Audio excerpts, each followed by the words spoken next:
गुजरात में चुनावी सरगर्मी जोरों पर है। चुनाव की तारीखों के ऐलान के पहले से ही वहां नेताओं ने चुनावी अभियान छेड़ रखा है।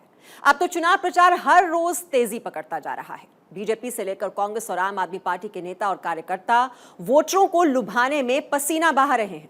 सियासी चर्चा हर सड़क, चौराहे और चाय पान की दुकानों पर सुनी जा सकती है। इस बीच विश्व प्रसिद्ध कच्छ का रण महोत्सव भी शुरू हो चुका है और इस महोत्सव में सैलानियों का मानो हुजूम उमड़ पड़ा है। रण महोत्सव में मौज मस्ती के बीच भी सियासी बातें हो रही हैं, क्योंकि इस बार गुजरात में चुनाव खास होने जा रहा है। ऐसे में भारत 24 की टीम भी कच्छ के रण महोत्सव में पहुंची। हमारे संवाददाता ने रण उत्सव में आए लोगों से बात की और बात बात में चुनाव को लेकर उनका मन भी टटोला। हमारे संवाददाता ने रण उत्सव में ये जानने की कोशिश की कि गुजरात विधानसभा चुनाव में किसका पलड़ा कितना भारी है। लोगों ने भी अपनी राय खुलकर रखी। तो देखिए कच्छ के रण महोत्सव से हमारे संवाददाता अंकित के साथ हमारा खास कार्यक्रम मोटा भाई शू चाले छे।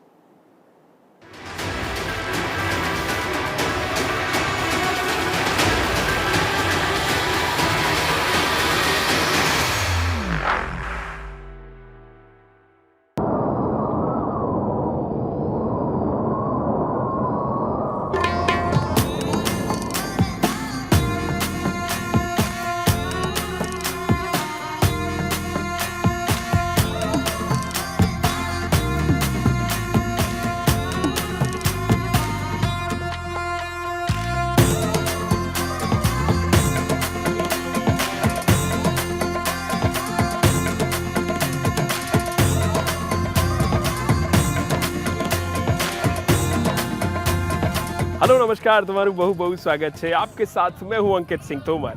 भाई गुजरात में आकर के मैंने एक बात तो समझ ली है कि गुजरात की जितनी संस्कृति कला अलग है, यहाँ चुनाव का माहौल भी बिल्कुल अलग है। और मोटा भाई की सवारी आज गुजरात के कच्छ में उस जगह पर है जहाँ हर साल न जाने कितने सैलानी आते हैं, न जाने कितने पर्यटक आते हैं। तभी तो हम कच्छ के व्हाइट रन में आए हैं। लेकिन आप सोच रहे होंगे कि इस बार व्हाइट रन में पानी कैसा है। इसकी वजह हम आपको आगे बताएंगे, लेकिन इस बार आपको ये भी पता चलेगा कि व्हाइट रन में सैलानी किस तरीके से आ रहे हैं और रण उत्सव की रौनक इस बार कितनी ज्यादा फैली हुई है। तो फिर चलिए करते हैं शुरुआत मोटा भाई के साथ मेरे अंदाज में। आइए मेरे साथ। भाई कच्छ के रेगिस्तान की गर्मी और इस पानी की सर्दी और यहाँ चलने वाली शीतल हवाएं, मतलब ऐसा नज़ारा आपको कहीं और नहीं, सिर्फ और सिर्फ गुजरात में ही देखने को मिल सकता है। भाई मोटा भाई की सवारी घूमते घामते पहुंच गई है कच्छ के उस जगह पर जहां हर साल न जाने कितने सैलानी, न जाने कितने पर्यटक घूमने आते हैं। और मेरे पीछे आप ये नज़ारा देख ही सकते हैं कि यहाँ से वहां तक, दूर दूर तक जहां तक आप देखेंगे, आपको सिर्फ और सिर्फ पानी ही नजर आएगा।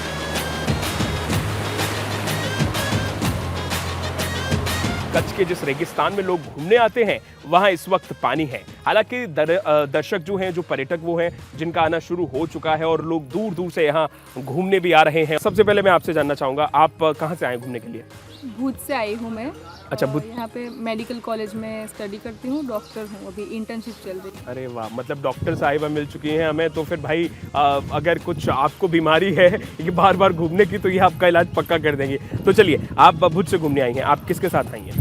मम्मी पापा के साथ आई। मम्मी पापा के साथ। तो मम्मी पापा भी देखिए बिल्कुल साथ में बैठे हुए हैं और यहाँ बिल्कुल शांत वातावरण में माँ, बेटी और पिता तीनों बस इसी का मजा ले रहे हैं। बेटी जो होती है वो पिता की लाडली होती है, पापा की लाडली होती है, लेकिन बीवी के सामने अक्सर पतियों को चुप ही होना पड़ता है, ऐसा है ना? चुप ही होना पड़ता है, इसलिए मैं कम बोलता हूँ। भाई बड़े मजेदार लोग हैं और कह भी रहे हैं कि भाई बीवी के सामने चुप रहो, वही अच्छा है। अच्छा, आप लोग करते क्या है? मैं प्रोफेसर हूँ सूरत कॉलेज में, इकोनॉमिक्स का। देख रहे हैं भाई, प्रोफेसर है। तो प्रोफेसर आप हैं, आप भी?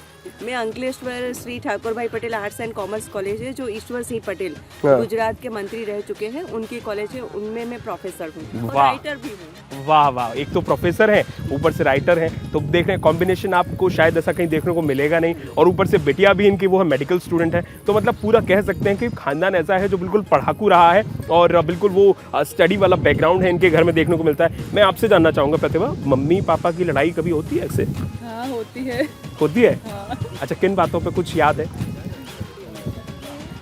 स्टडी खासकर। हाँ, एक तो सबसे पहले तो ना इस चीज़ में तो वो दोनों मिल जाते हैं, मुझसे लड़ाई करते कि हाँ तुम पढ़ती नहीं हो। अच्छा, एक ये, और उन दोनों की होती रहती है कि हाँ आपने ये बोला था, आप ये नहीं लेके दे रहे, वो नहीं लेके दे रहे।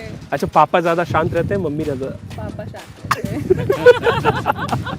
तो भाई देख सकते हैं ये इतने मज़ेदार लोग हैं और कह भी रहे हैं कि भाई पापा शांत रहते हैं। तो भाई होता है अक्सर ऐसा कि जब मैं बेटी हो, घर पे मम्मी हो और तो फिर पापा को शांत रहना ही ठीक रहता है। तो बहुत अच्छा लगा आप लोगों से मिलकर, आप लोग यहाँ आए हैं घूमने के लिए। उम्मीद है आपको शायद थोड़ा बहुत तो ये पसंद आया होगा। बहुत बहुत पसंद आया और आपसे मिलकर भी काफ़ी खुशी हुई और विश करते हैं कि भारत 24 में हमारी जो ये बात है वो प्रचलित हो और ख़ास सब यहाँ घूमने आए।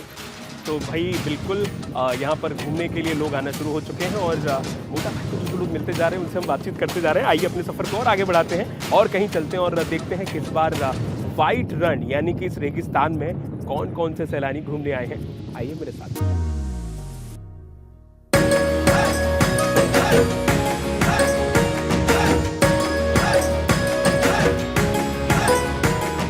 तो भाई अब आप रण उत्सव में आए हैं और रण उत्सव का मजा ही आपने पगड़ी के साथ नहीं लिया तो आप बिल्कुल भी रण उत्सव नहीं आए हैं।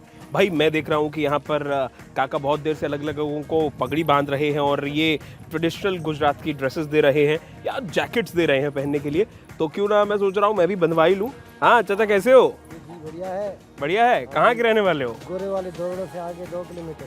दोरोड़ से आगे 2 किलोमीटर? 2 किलोमीटर। अच्छा तो मैं क्या कह रहा था कि ये कैसे देते हो, ये रेंट पे देते हो बांधने के लिए? भाड़े पे है, भाड़े पे। पगड़ी का 20 रुपया लेता हूँ मैं। अच्छा 20 रुपए लेते हो पगड़ी का? 20 रुपया बस। अच्छा तो मेरे को बांध दो फिर, मैं भी देख रहा हूँ आप बहुत देर से बांध रहे हो लोगों को, मैं भी बंधवा ही लूँ आपसे। क्या क्या कैसे बंधवाई, ये क्या हो, इसको बोलते क्या है पहले ये बताओ। कच्ची पगड़ी है, कच्ची कच्ची पगड़ी होती है ये? पगड़ी है। अच्छा कच्ची पगड़ी है, साफा नहीं है, कच्ची पगड़ी है ये। अच्छा अच्छा कच्ची पगड़ी है। जी हाँ, कच्ची पगड़ी। तो एक बार कोशिश करो बांधने की, कैसे बांधा जाएगा ये? तो भाई ये मैं मतलब कोशिश कर रहा हूँ मैं कि आखिर मैं यहाँ के रंग और ढंग को आपको दिखा सकूँ और जो गुजरात की असली पहचान होती है, यहाँ की संस्कृति, यहाँ की कला, शायद वो बहुत ज़रूरी है दिखानी। और इसीलिए तो हम निकले हैं घूमने के लिए और ये दिखाने के लिए कि भाई गुजरात की कोई भी कला संस्कृति छूटने ना पाए। और इसीलिए मैंने सोचा कि क्यों ना मैं भी ऐसा ही कुछ पहन लूँ। और आप देख सकते हैं बिल्कुल मैं एकदम गुजराती लुक में तैयार हो चुका हूँ। हालांकि मेरे पास मेरी पगड़ी अलग है पर इसकी बात कुछ और है क्योंकि ये यहाँ की कल्चर, यहाँ के ट्रेडिशन को आपको एक पाठ पढ़ाती है, यहाँ के बारे में बताती है और इसीलिए मैंने इसे पहना है। इसके साथ और क्या देते हैं आप? और जैकेट है पहना हुआ, जैकेट। अच्छा जैकेट भी देते हैं इसके साथ आप? अच्छा ये इस तरीके के जैकेट्स हैं। हालांकि जैकेट मैंने ऑलरेडी पहन रखी है और ऐसी ही जैकेट है, तो इस तरीके की जैकेट मिलेगी आपको और ये पगड़ी मिलेगी। अगर आप आते हैं यहाँ पर तो रेंट पर आपको ये मिल जाएगी। और काका कह रहे हैं 20 रुपए का रेंट लेते हैं। ये 2 का 50 लेता हूँ, पगड़ी कोटी का। पगड़ी कोटी का 50 रुपए लेते हैं। 50। और कितनी देर के लिए? फोटो के लिए 10 मिनट, 15 मिनट, 20 मिनट। अच्छा 10-15-20 मिनट आप फोटो खिंचवाओ और जाओ और वापस भी करना होता है। हाँ जी जी, वापस। और मेरा मन नहीं कर रहा है वापस करने का, तब दे दोगे? जी सर ले जाओ बस। अरे वाह, काका का दिल बहुत बड़ा है। कह रहे हैं ले जाओ यार, इतने गुजराती छोटे भी दिल के थोड़ी होते हैं भाई, बड़े दिल के होते हैं।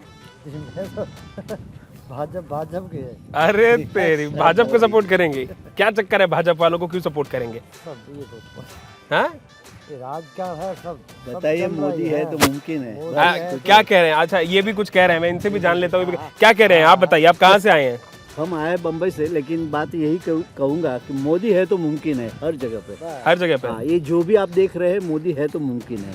अच्छा और वो आप आम पार्टी वाले भी लगे हुए हैं, हाथ वाले भी पीछे से बातें कर रहे हैं? आम पार्टी की जरूरत रहेगी क्योंकि जो साफ सफाई है, झाड़ू की जरूरत पड़ेगी।